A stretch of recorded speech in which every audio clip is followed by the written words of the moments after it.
Pemirsa, dari hasil quick count LP3IS bisa dipastikan pasangan SBY Kala memenangkan pemilu presiden putaran pertama dan maju ke putaran kedua.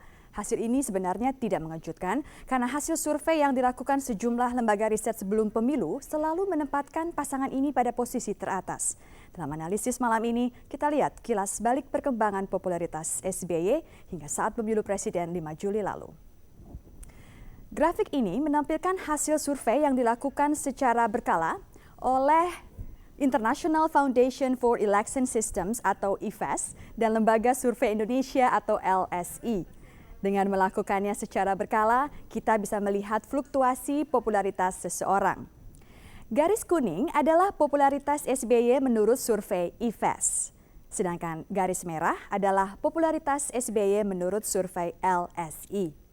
Seperti tergambar dalam grafik ini, popularitas SBY sebelum bulan Maret 2004 tidak pernah lebih dari 15%. Popularitasnya baru menanjak sejak bulan Maret. Ini terjadi setelah peristiwa mundurnya SBY dari Kabinet Megawati sekaligus berbarengan dengan dimulainya kampanye pemilu legislatif. Sejak saat itu, popularitas SBY terus melonjak naik. Fenomena keberhasilan Partai Demokrat merebut suara signifikan pada pemilu legislatif diikuti dengan makin melonjaknya popularitas SBY. Popularitas SBY kala mencapai puncaknya menjelang masa kampanye pemilu presiden.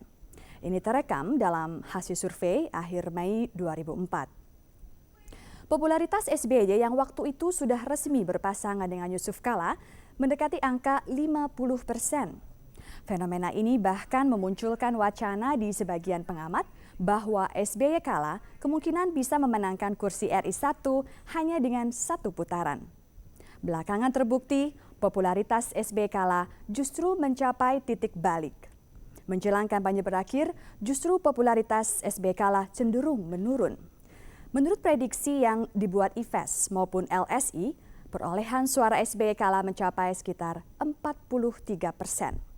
Tapi akhirnya kita tahu SBY Kala hanya meraih sekitar 33% pada pemilu presiden putaran pertama lalu. Ini jauh di bawah prediksi kedua lembaga riset tersebut.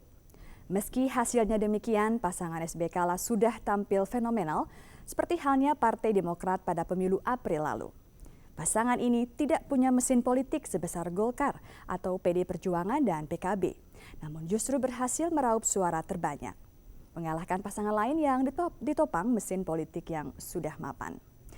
Pemirsa, popularitas seseorang bisa saja naik dan bisa juga turun. Banyak faktor yang mungkin bisa mempengaruhinya. Siapapun lawan yang akan dihadapi, pasangan SBY Kala perlu mencermati tren popularitasnya yang terus menurun saat ini. Pemirsa, akankah popularitas mereka terus meluncur ke bawah? Dan akankah posisi mereka digantikan pasangan lain?